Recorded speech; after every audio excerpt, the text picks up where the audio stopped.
سورۃ الفیل کا ترجمہ اور مختصر وضاحت بنام خدائے الرحمن الرحیم آیت نمبر 1 الم تر کیف فعل ربک باصحاب الفیل، کیا تو نے نہیں دیکھا کہ کیسا کام کیا آپ کے رب نے ہاتھی والوں کے ساتھ۔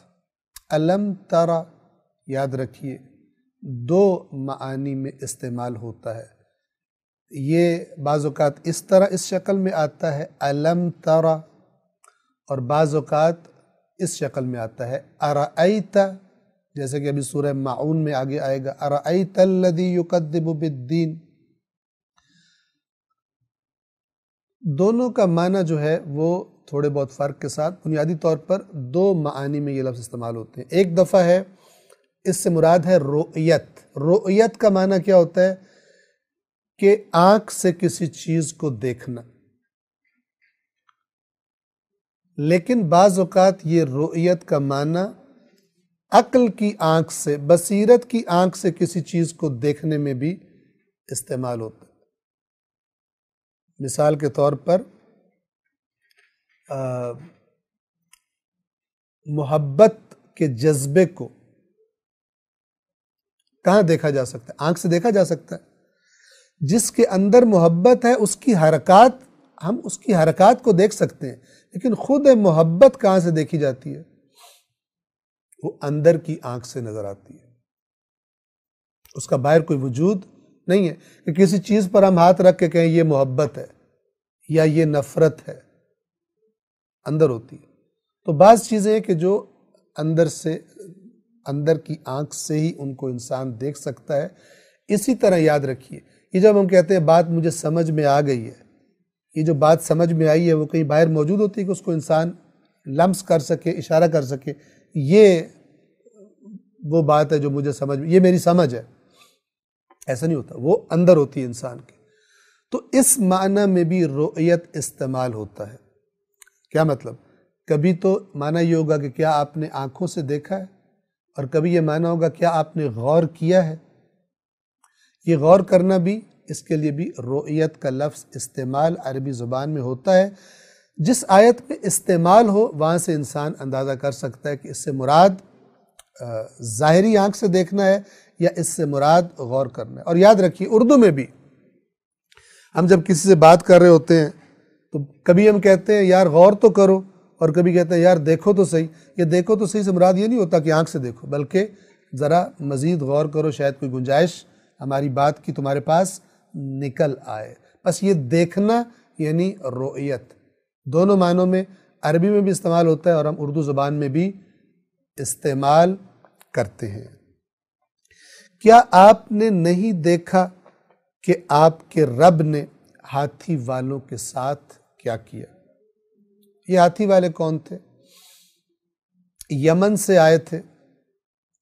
آپ کو معلوم ہے کہ یہ جو مکہ کا علاقہ تھا، یہاں پر کبھی بھی کوئی عربوں کی بڑی حکومت، طاقتور حکومت یہ نہیں رہی، اس لیے کہ یہ بالکل صحرا کا علاقہ تھا، اور ایسا نہیں تھا جہاں پہ کوئی بڑے شہر آباد ہو سکیں اور کوئی جذابیت، کوئی اٹریکشن ہو بادشاہوں کے لیے کہ یہاں پر آ کر اپنے محلات بنائیں اور یہاں پہ آ کے رہے، نہیں تھا ایسا۔ وہ علاقہ کہ جہاں عربوں کی حکومتیں بنا کرتی تھی، زیادہ تر بنی ہے، وہ علاقہ یمن کا علاقہ ہے، سرسبز و شاداب۔ تو وہاں پر وہاں کا حاکم ابرہہ کہ جو اس نے اپنا ایک عبادت خانہ تیار کرایا، بڑا عظیم الشان اس نے عمارت بنائی، اور لوگوں سے یہ چاہا کہ بجائے بیت اللہ جانے کے، بجائے مکہ جانے کے، اس گھر کی زیارت اور وہاں پر عبادت کے لیے اکٹھے ہوں۔ لیکن اللہ تبارک و تعالی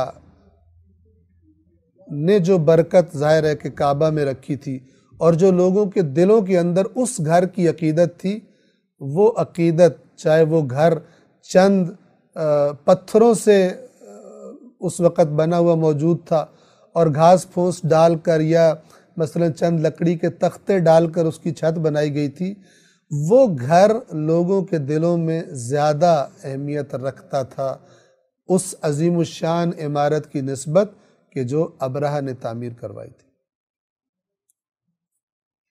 آپ دیکھیے کہ وہ تحریکیں جو انبیاء نے شروع کی، حالانکہ انبیاء کے پاس دنیاوی شان و شوکت سوائے استثنائی چند شخصیات کے، باقی دنیاوی طور پر انبیاء جو تھے وہ بہت ہی یعنی کوئی مالدار شخصیات نہیں ہوتے تھے۔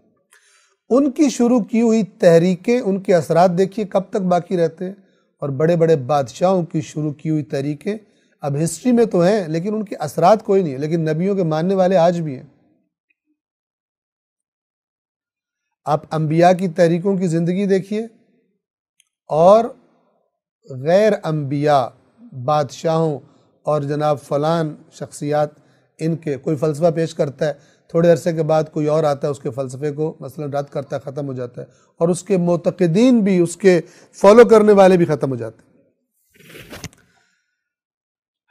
اللہ تبارک و تعالی، آپ حج کو لے لیں، جب اللہ تعالیٰ نے حضرت ابراہیم کو حکم دیا حج کے لیے اعلان کر دو، لوگوں میں آپ کے پاس آئیں گے، اس زمانے سے لے کے آج تک ان لوگوں نے دین میں بھی تحریف کر دی اس زمانے میں، تب بھی حج پہ آنا نہیں چھوڑا،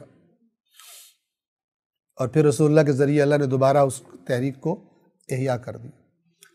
تو دین ایک ایسی چیز ہے چونکہ اس کے پیچھے اللہ تبارک و تعالیٰ ہوتا ہے۔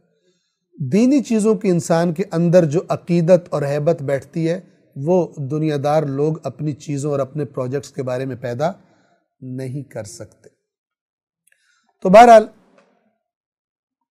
اب یہ حسد کی آگ میں جلنا شروع ہوا، اور اس نے کسی بات کو بہانہ بنا کر لشکر تیار کیا، اور اس لشکر میں اس نے ہاتھی بھی ساتھ رکھے، اور ارادہ یہ تھا کہ یہ وہاں جا کر بیت اللہ کو نعوذ باللہ مسمار کر دے گا، اس عمارت کو خراب کر دے گا۔ اب جب وہ عمارت ہی نہیں رہے گی تو اس کی عقیدت بھی ختم ہو جائے گی، اور لوگ میرے پاس پھر جو میں نے عبادت گاہ بنائی ہے، معبد بنایا ہے، اس میں آیا کریں گے۔ تو یہ ہاتھیوں کا لشکر لے کر چلا، اور جب مکہ کے قریب پہنچا، جو لوگ حج پر اللہ تبارک و تعالیٰ نے جنہیں توفیق دیے جانتے ہیں کہ جب مزدلفہ سے منی میں داخل ہونے لگتے ہیں تو وہاں پر ایک علاقہ آتا ہے تھوڑا سا، اسے کہتے ہیں وادی محصر۔ یہ وہ جگہ ہے جہاں پر ابرہہ کا لشکر عذاب کا شکار ہوا تھا۔ تو جب یہاں پر پہنچا، بالآخر اس کا ارادہ تھا خانہ کعبہ پر حملہ کرنے کا۔ جب اس حملے کی نیت سے وہ یہاں سے آگے بڑھنے لگا تو اللہ تبارک و تعالیٰ کے حکم سے بہت سارے پرندے مختلف گروہوں کی جھنڈ در جھنڈ، جھنڈوں کی شکل میں وہ پرندے آئے، اور انہوں نے کنکریاں برسائی اس لشکر پر۔ کہاں ہاتھی اور کہاں اتنے طاقتور لشکر والے لوگ، اور کہاں معمولی پرندے، اور کہاں ان کے پنجوں میں اور ان کی چونچوں میں جو پتھر موجود تھے وہ انہوں نے ان پر برسائے۔ اور یہ طاقتور لشکر جب وہ عذاب کی کیفیت، پرندوں کی کاروائی، جب اللہ کے اس لشکر کی کاروائی جب تمام ہوئی تو ان کی حالت کیسی ہوئی پڑی تھی، جیسے جانور بھوسے کو چبا کر پھینک دے، چبایا ہوا کھایا ہوا بھوسا، اس کی بھوسے کی اپنی بھی کوئی طاقت نہیں ہوتی، بڑا کوئی حیثیت نہیں ہوتی، لیکن اس کو بھی جب چبا دیا جائے تو اس کی حالت کیسی ہو جاتی ہے۔ اس حالت میں یہ طاقتور لشکر اللہ تبارک و تعالیٰ نے پہنچا دیا۔ اس سورہ مبارکہ میں رسول اللہ کو تسلی دی جا رہی ہے۔ یہ مکی سورہ ہے، ابتدائی نازل ہونے والی صورتوں میں ہے، جب تحریک اسلام ابھی بڑے اپنے کمزوری کے ایام گزار رہی ہے، حامی بہت کم ہیں، دشمن بہت زیادہ ہیں اور بہت طاقتور ہیں۔ تو رسول اللہ اللہ تعالیٰ اپنے نبی سے کیا کہہ کر تسلی دے رہا ہے کہ یہ کچھ ہی عرصہ پہلے اسی مکہ پر ایک لشکر حملہ آور ہوا تھا، جس کو دیکھ کر یہی مکہ والے، اے رسول، یہی قوم جو آپ کو دھمکیاں دے رہے ہیں اور بڑے دعوے کر رہے ہیں اور آپ پر ایمان لانے والوں کو تکلیفیں دے رہے ہیں، وہ جو لشکر آیا تھا کعبے پر حملہ کرنے کے لیے، اس کی ہیبت دیکھ کے ڈر کے یہ پہاڑوں پہ چڑھ گئے تھے۔ مکہ والے ابرہہ کے لشکر کی ہیبت سے مقابلہ کرنے کی تو ان میں جرأت نہیں تھی، چھوڑ کر اپنے گھر چھوڑ کر پہاڑوں پر اوپر چلے گئے تھے کہ کہیں ابرہہ کے لشکر کے حملے کی زد میں نہ آ جائے۔ تو اللہ اپنے نبی سے فرما رہا ہے وہ اتنا طاقتور لشکر جس سے یہ ڈر گئے تھے، اس لشکر کے ساتھ اے رسول آپ کے رب نے کیا کیا تھا؟ وہ رب آپ کا حامی ہے۔ یہ رسول اللہ کو تسلی بھی دی جا رہی ہے اور مکہ والوں کو، مخالفین کو خبردار بھی کیا جا رہا ہے۔ الم تر کیف فعل ربک باصحاب الفیل، کیا آپ نے نہیں دیکھا کہ آپ کے رب نے ہاتھی والوں کے ساتھ کیا کیا؟ یہ واقعہ مشہور تھا، کوئی بہت عرصہ نہیں ہوا تھا اس واقعے کو گزرے ہوئے۔ الم یجعل کیدہم فی تضلیل، آیت نمبر 2، کیا اس نے ان کی چال کو یعنی نشانے سے ہٹا نہیں دیا؟ تضلیل کا معنی ہوتا ہے جو سیدھا راستہ ہے اس سے ہٹا دینا، یعنی انہوں نے چال جو چلی تھی اس سے جو مقصد لینا چاہتے تھے اس مقصد سے اس چال کو ناکام نہیں کر دیا، نہیں پہنچ سکے اس مقصد تک۔ اور کیسے ناکام کیا؟ کوئی بہت بڑا اہتمام کرنا پڑا اللہ کو، کوئی بہت بڑی مخلوقات بھیجنی پڑی، ہاتھیوں کے مقابلے پہ ہاتھی بھیجنے پڑے اللہ کو؟ نہیں۔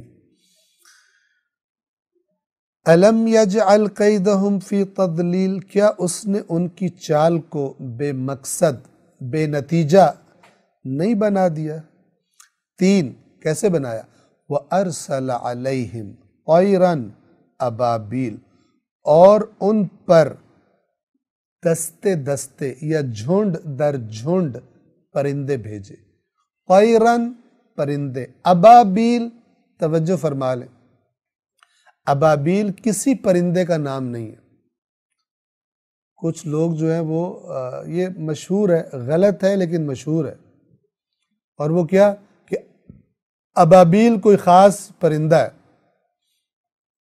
اور لوگ کہتے ہیں کہ ان پہ اللہ تعالیٰ ابابیلیں بھیجے گا، اور ذہن میں کیا ہوتا ہے ان کو خاص پرندہ ہے۔ اور بعض لوگ تو ہیں انہوں نے کسی پرندے کی فوٹو کھینچ کر اور اس پر پوری تحقیق بھی کر ڈالی، یہ وہ ابابیل ہے جس نے یوں، آپ دیکھیں اس کے پنجے کتنے چھوٹے ہیں، اس کی چونچ کتنی چھوٹی ہے، اس نے ابرہہ کے لشکر کو تباہ کر دیا۔ لیکن بیچاروں کو یہ پتہ نہیں ہوتا کہ ابابیل کسی پرندے کا نام ہی نہیں ہے۔ ابابیل گروہوں کو کہتے ہیں، گروہ تر گروہ، یعنی پرندے بھیجے۔ کون سے پرندے تھے اللہ بہتر جانتا ہے۔ ابابیل کا مطلب ہے گروپس کی شکل میں، جھنڈ در جھنڈ وہ پرندے آئے، اور انہوں نے کیا کیا؟ 4، ترمیہم بحجارت من سجیل، جو ان پر سخت یعنی پکائی ہوئی مٹی کے پتھر برسا رہے تھے۔ اب کہیں سے وہ اللہ کے حکم سے وہ کنکریاں لے کر آئے تھے، اور وہ اس لشکر پر انہوں نے برسائے، اور چھوٹی چھوٹی کنکریاں ہاتھیوں کا کیا بگاڑ سکتی ہیں، انسانوں کا کیا بگاڑ سکتی ہیں، لیکن جب اللہ کسی چیز میں تاثیر رکھ دے تو پھر طاقتور ترین چیز ایک کمزور ترین چیز کے سامنے بے بس ہو جاتی ہے۔ ترمیہم بحجارت من سجیل، جو ان پر سخت مٹی کے پتھر برسا رہے تھے۔ آیت نمبر 5 جو آخری آیت ہے، کیا نتیجہ نکلا؟ فَجَعَلَهُمْ كَعَصْفٍ مَأْكُولٍ، تو نتیجے میں انہیں قرار دے دیا، یعنی انہیں بنا کے رکھ دیا۔ کیسا بنا کے رکھ دیا اس لشکر کو؟ جیسے بھوسا، کیسا بھوسا؟ کھایا ہوا۔ آپ نے دیکھا ہوگا جانور جب بھوسا کھاتے ہیں تو وہ اپنے منہ میں اس کی جگالی کرتے ہیں، چباتے رہتے۔ تو انسان تصور کر سکتا ہے کہ اس چبائے جانے کے بعد اس بھوسے کی حالت کیا ہوتی ہے۔ کہاں وہ طاقتور لشکر جس کو دیکھ کر مکے والے پہاڑوں پہ چڑھ گئے تھے ڈر کے، اور کہاں معمولی پرندوں اور معمولی کنکریوں کے ذریعے ان کو کھایا ہوا بھوسا بنا کے رکھ دیا۔ اے رسول، آپ کا رب آپ کا پشت پناہ ہے، وہ آپ کی تحریک کا، آپ کا محافظ ہے۔ آپ کو تسلی اور مکے والوں کو ہوشیار کیا جا رہا ہے کہ خبردار ہو جاؤ، جس رب کعبہ نے ہلاک کر دیا تھا ابرہہ کے لشکر کو، یہ اس کا رسول ہے۔ اس رب کے مقابلے میں تمہاری کوئی حیثیت نہیں ہے، لہٰذا اپنے حرکات سے، اپنی مخالفتوں سے باز آ جاؤ۔ سورۃ الفیل کے بعد